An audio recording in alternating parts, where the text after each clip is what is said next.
Em Paris, no dia 15 de abril de 2019, ocorreu um incêndio na Catedral de Notre-Dame, causando sérios danos a este prédio histórico.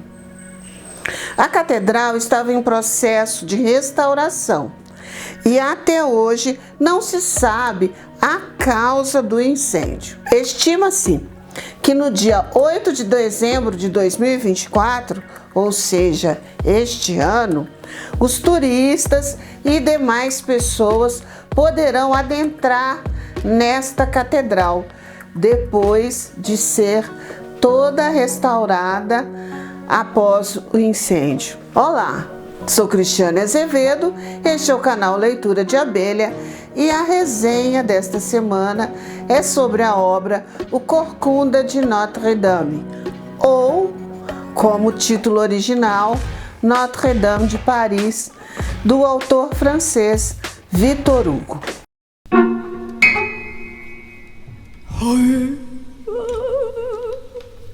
Esta não é a primeira resenha que eu faço de obra deste autor, Victor Hugo, aqui no canal.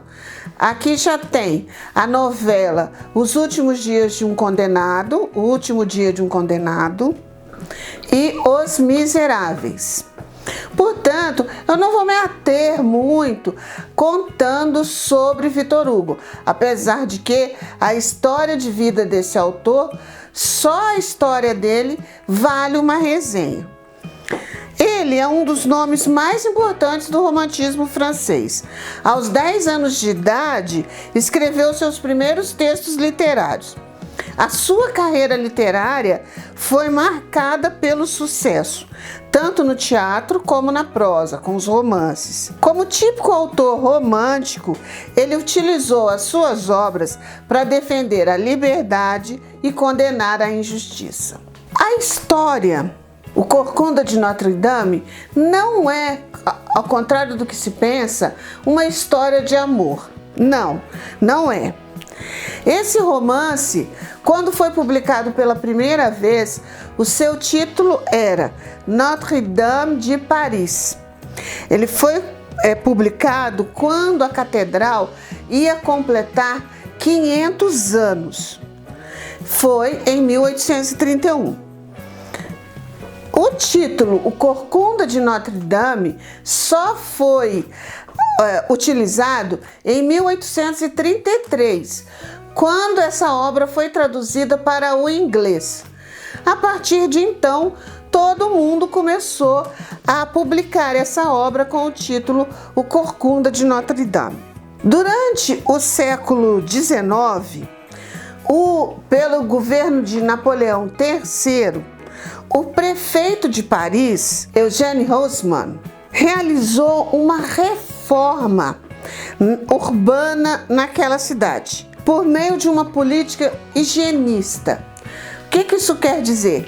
Ele quis apagar todos os sinais medievais da cidade, todas as marcas medievais da cidade. Quais eram essas principais marcas? Eram as ruas estreitas e os prédios altíssimos. Então, esse prefeito, o que ele faz?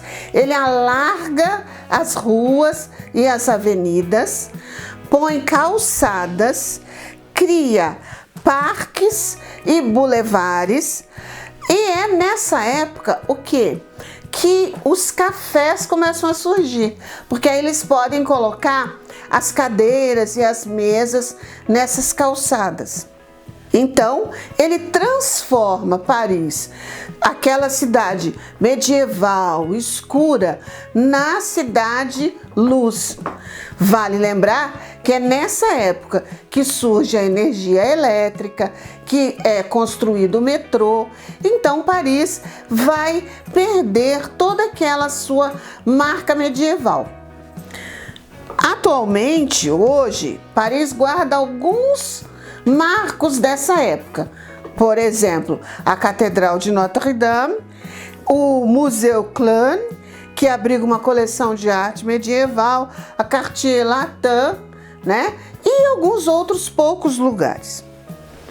Saber disso é muito importante para a gente compreender esse romance, Notre Dame de Paris ou Corcunda de Notre Dame. Porque Victor Hugo, ele quer fazer um registro dessa Paris medieval que rolava ali em torno da Catedral de Notre Dame. Por isso, nas primeiras páginas, ele vai contar sobre o nascimento da cidade, sobre a construção da catedral. Ele conta isso. E como era essa Paris medieval? Além das ruas estreitas e dos prédios altíssimos. Bem, a gente precisa lembrar que nessa época não existia ainda a ideia de hospital. Então, portanto, nessas vielas estreitas viviam mendigos, viviam pessoas doentes, enfermas, e você encontrava até cadáveres. Porque não existia hospital, não existia tratamento de saúde, não tinha essa ideia de saneamento, nada disso não. Houve a proibição dos espetáculos de arena, dos espetáculos de circo. Então os artistas mambembes, eles se apresentavam nas ruas.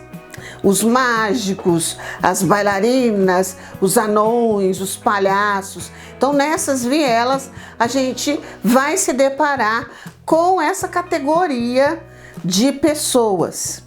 Os ciganos, que eram perseguidos também, vão estar perambulando nessas ruas estreitas. Não existia polícia com o sentido de proteger a população. O que existia era a guarda real com o objetivo de proteger o rei. A burguesia ainda não estava consolidada. Ela podia estar começando, né? Nós estamos falando da Idade Média, então poderia existir aquelas pessoas que vão, o ferreiro, o cara que faz o couro, mas não existia essa burguesia que a gente vai conhecer depois, no fim da Idade Média. Quem detinha o poder? Era a monarquia e a igreja. Então, é nessa Paris que Victor Hugo vai ambientar o seu romance. E naquela época, o rei, ele ia assistir à missa onde? Na Catedral de Notre Dame. Por isso que ali no entorno da catedral sempre vai ter a guarda real, porque o rei vai ali, ele vai assistir a missa, ele vai rezar. Então, quando ele vai, tem que ter a segurança. A história em si vai começar com o que? O povo está aguardando a chegada de uma comitiva flamenca que vai se unir, né, ao infante francês. Então, para essa chegada, foi organizada uma peça teatral, que naquela época não era chamada de peça teatral, era chamada de mistério. Então, o povo ia assistir, o povo estava curioso para ver toda essa comitiva flamenca, para ver o rei e assistir o tal mistério que seria encenado. E a característica dessas obras era assim, elas não têm personagens, ela tem figuras, que são figuras. Então, ela vai ter a burguesia, vai ter a lavoura, vai ter a igreja. Então, assim, não tem o padre, não tem isso. Então, ela apresenta figuras, a sabedoria, né? Como a comitiva vai se atrasando, não chega, o povo espremido naquele espaço, gente até no teto, o diretor da peça é obrigado a começar a encenação. Porém, a peça não agrada a população. Eles acham aquilo chato e decidem eles mesmos fazerem o quê? um concurso para eleger, para escolher o Papa, o rei dos bufos, o rei dos palhaços. E como que era esse concurso? Um concurso de caretas. Então eles colocaram uma cortina, só aparecia o rosto da pessoa, elas faziam uma careta e eles iam votando, né? Então o Victor Hugo ele descreve muito bem essa cena. E a pessoa que ganha, ela não faz uma careta, ela é a própria careta. É uma pessoa muito deformada. Quem é? É o Quasímodo, o sineiro da Catedral de Notre Dame. Ele é eleito o Papa dos bufos, o rei dos bufos. Ele vai sair em desfile, colocam ele no trono, ele sai em desfile pela cidade. Ele não sabe o que está acontecendo, porque além dele ser todo deformado, ele é surdo, ele não escuta. O barulho dos sinos da catedral fizeram com que ele ficasse surdo. Mas ele fica todo contente, porque ele está sempre escondido, porque de tanto ser rejeitado pela sua feiura, pela sua deformidade, ele não aparece em público. Mas as pessoas nesse momento o ovacionam como o rei dos bufos. Ele não sabe que ele está sendo ridicularizado, porque ele é surdo. Enquanto ele está nesse desfile, o padre, o responsável pela catedral, a pessoa que o criou, que é o Frollo, vai mandá-lo descer dali, né? Tira ele do desfile, vai mandar ele descer dali. Saindo dali, Frollo conhece, vê a cigana Esmeralda, uma jovem cigana muito linda que dança nas ruas pedindo esmola e que faz truques com a sua cabritinha, Dali. O padre se encanta, se apaixona, ele fica com uma ideia fixa com a Esmeralda e deseja sequestrá-la. Ele tenta sequestrá-la. Ele só não faz isso porque as pessoas começam a observar e reconhecer quem ele é, e ela é salva pelo diretor daquela peça de teatro, que foi embora derrotado. Ele sai completamente triste, ele estava precisando do dinheiro daquela peça, ele não recebe, ele sai cabisbaixo e presencia a tentativa de sequestro da Esmeralda. O Frollo foge e o Quasímodo, que não ouve, que não entende o que está acontecendo, fica ali parado. O diretor pensa que é o Quasímodo que quer sequestrar a Esmeralda. Ele luta contra o Quasímodo machuca esse diretor. Um guarda da Guarda Real está por ali, separa a briga, acaba prendendo o Quasímodo, porque eles pensam que quem tentou sequestrar a Esmeralda foi o Corcunda de Notre Dame. Ele vai ser preso, ele vai sofrer muita humilhação, ele vai ser chicoteado. Aliás, o momento que ele é preso, é feito eles fazem um interrogatório com ele, o público tá em volta vendo, né? E ele é surdo. Então, as respostas que ele dá, as perguntas que são feitas para ele, não tem nada a ver com o que ele precisava responder. E ele berra, porque como ele não escuta, ele grita. E as pessoas riem. Aí as autoridades ficam achando que ele está fazendo chacota com eles. Então ele vai ser preso, vai sofrer, vai ser chicoteado.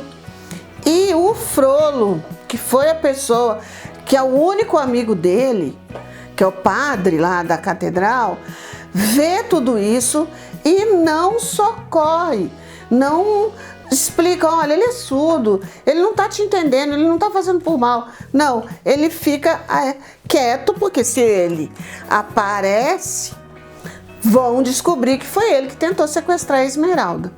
A Esmeralda se compadece de Quasímodo, oferece água para ele, e esse gesto de caridade que ninguém nunca tinha feito para ele faz ele chorar. E aí sim ele se apaixona pela Esmeralda, mas é claro que ela vai rejeitá-lo. Esmeralda é uma cigana, é uma artista da rua, e ela vai despertar sentimentos amorosos no diretor da peça, que vai morar com os artistas, com os mambembes, e para você viver entre eles, alguém tem que atestar que ele pode viver entre eles. Ele tem que ser parente de alguém. Então a Esmeralda aceita se casar com esse diretor, mas só porque ele tentou resgatá-la. Então ele vai viver ali no meio dessas pessoas. Então o diretor da peça é um homem que está envolvido com a Esmeralda. E todo o povo ali daquele bairro gosta da Esmeralda, protege a Esmeralda. Isso é muito importante a gente saber. O padre, né, o chefe da Catedral de Notre Dame, ele também se apaixona, ele tem, não é nem paixão, é uma fixação, é uma ideia fixa, é uma coisa quase que doentia pela Esmeralda. Ele quer porque quer ter a Esmeralda para ele. Quasímodo se apaixona por Esmeralda. E tem Febo, que é o guarda que tentou salvar Esmeralda, que provocou a prisão do Quasímodo. Ela é apaixonada pelo guarda, ela se apaixona pelo guarda. Todos esses outros homens são apaixonados por ela, mas ela é apaixonada por esse guarda. E o guarda não se apaixona por ela. Na verdade, o que ele quer é se casar com uma mulher mais rica para ele melhorar de vida. Ali ele só agiu porque ele era da guarda real, né? O máximo que poderia acontecer entre os dois, eles teriam um namorico, mas ele não era apaixonado por ela. Então, tudo vai acontecer em torno dessas pessoas. O padre da catedral vai fazer de um tudo para pegar a Esmeralda. O Quasímodo vai defender, vai proteger a Esmeralda. O diretor de teatro vai viver com a Esmeralda. À medida que a Esmeralda rejeita as investidas desse padre, o que ele vai fazer? Ele vai criar uma história mostrando que ela é o quê? Ela é uma feiticeira. E existe uma mulher doente, uma louca, que fica presa. O nome dela é Paquete. Ela fica trancada na Torre Rolante. Ela odeia todos os ciganos. E sempre que a Esmeralda passa por ali, ela grita, ela xinga. E por que ela odeia todos os ciganos? Porque ela teve uma menininha linda. E essa menininha foi sequestrada, tiraram da casa dela e no lugar colocaram um bebê disforme, horrível. E ela tem certeza que foram os ciganos. Então ela guarda um ódio pelos ciganos a ponto dela enlouquecer, porque ela saiu procurando a filha dela, nunca mais encontrou. Primeiro, ela pensou que os ciganos fizeram um feitiço e transformaram a filha dela naquele bebê disforme. Depois ela descobre que não, que foi um sequestro. Ela entrega esse bebê disforme para a catedral, né? Porque naquela época, na Idade Média, e até se estendeu por mais tempo, existiam nos conventos e nas igrejas uma coisa chamada roda, que era onde você colocava os bebês indesejáveis para que fossem entregues para adoção. E quem é esse bebê? Quem ele vai se tornar? Ele vai se tornar no Quasímodo, que vai ser sempre rejeitado, ninguém nunca vai querer adotá-lo e vai ser criado pelo padre responsável pela catedral. o único amigo que ele tem na vida. E esse padre vai fazer dele o sineiro da Catedral de Notre Dame. Como eu disse, Frollo vai fazer de tudo para atrair Esmeralda para o lado dele, mas ela não aceita. Ele é um padre, ela não vai fazer isso, ela é uma cigana. Aí ele vai condená-la por bruxaria. Por quê? Primeiro, porque os ciganos eles já eram perseguidos por conta disso. Segundo, que ela ensinou a cabra Dali uns truques. Então, ela fazia umas letras do alfabeto e, para formar certas palavras, ela botava um cheiro de comida, de carne. Então, quando ela queria que a Dali formasse determinadas palavras, a cabritinha punha a mão justamente nas letrinhas que tinha o cheiro que ela imergiu aquelas palavras. Inclusive, ela ensina a cabretinha a escrever o nome do Febo, o guarda que ela é apaixonada. Então, por ela fazer isso, eles acham que isso é o quê? Uma magia, uma coisa de feitiçaria, e ela vai ser perseguida, vai ser condenada por bruxaria. Quem vai defendê-la é o Quasímodo. O que o Quasímodo faz?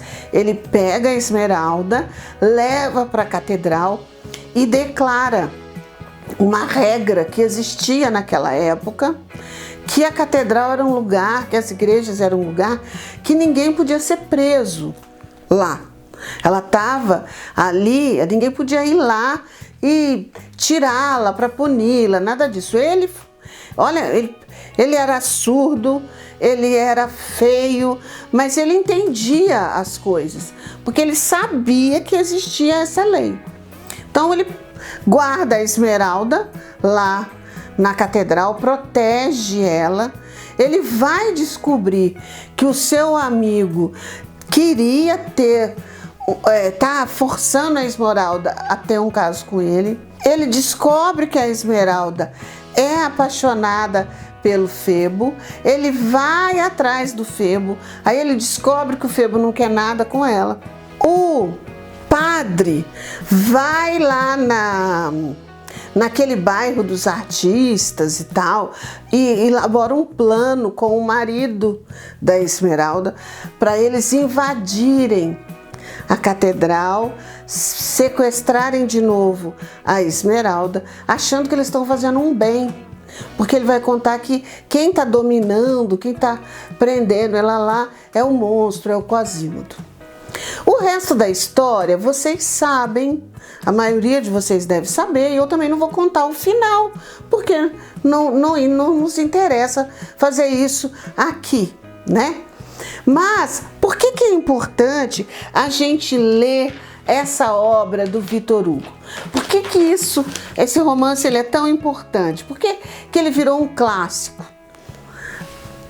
Primeiro, o autor, ele vai criticar a discriminação contra os ciganos, contra os pobres, contra as pessoas com deficiência. Ele vai denunciar a corrupção e a injustiça do sistema judicial da época. Ele defende a dignidade e os direitos de todos, independentemente da sua origem ou condição social. Ele mostra o poder transformador do amor e da compaixão. Explora as consequências da solidão e do isolamento social. Questiona a moralidade da sociedade e da igreja. Critica o sistema feudal e a opressão da classe dominante. Ele destaca a importância da preservação da cultura e do patrimônio histórico. Esta é uma obra-prima que vai além de uma simples história de amor. É uma obra que continua a inspirar reflexões e debates sobre questões universais. Eu convido você a ler na íntegra a obra O Corcunda de Notre Dame, porque a gente pode correr o risco de ler apenas as edições editadas, resumidas, né? Ou se manter apenas com aquela ideia dos filmes da Disney, né? A Disney deu uma ideia muito suavizada da história do Corcunda de Notre Dame. Ler essa obra é mergulhar na história de Paris medieval, na história da arte e dos valores que Victor Hugo tanto lutou para que permanecessem vivos. Eu aguardo você semana que vem com mais uma resenha aqui no canal. E se você assistiu o vídeo até o final, se inscreva no canal, curta, comente, compartilhe, para que este conteúdo seja entregue para mais pessoas que gostam de literatura. Tchau!